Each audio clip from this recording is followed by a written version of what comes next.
painfully obvious the differences between these devices.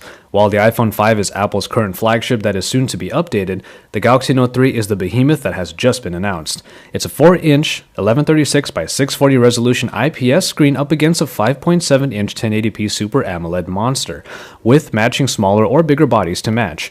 For display experience, you should pretty much know off the bat if you want that larger screen for a much better media display or if the smaller iPhone screen is good enough for your needs.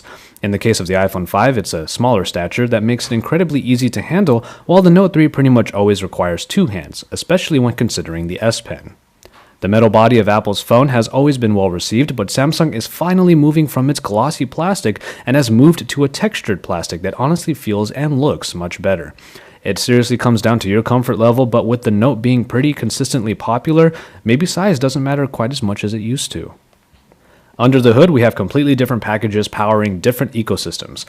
While the dual-core 1.3 GHz Apple A6 does pale in comparison to the 2.3 GHz Snapdragon 800 in the Galaxy Note 3, they are also catered towards different demands. The iOS ecosystem doesn't too often require the craziest specs, and in the case of the Note 3, its multitasking abilities are so much more robust that a more powerful package is pretty much required, like a boost up to 3 GB of RAM. The cameras are another story of size, as the 8-megapixel optics in the iPhone perform very well with good consistent pictures, but is very limited in its app. You don't have nearly as many options as the Note 3 camera, which has everything from drama modes to even a golf mode.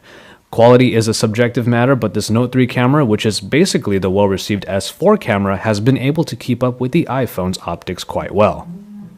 And finally, we'll look at the software a little, in which the Note 3 has again a ton of options compared to the iPhone 5. As iOS focuses on icons and folders in lieu of widgets on the home screens, it also doesn't have the multitasking power of the Note 3. Especially with the S Pen, you can do so much on the Note 3 that have to do with note-taking or multiple app using or even having small app overlays over your screen.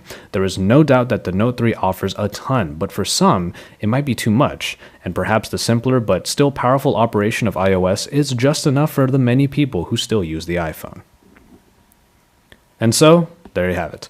A very quick look at a couple flagship phones, perhaps more as an exercise in realizing that Apple needs a pretty substantial upgrade to its smartphone, which is soon to happen.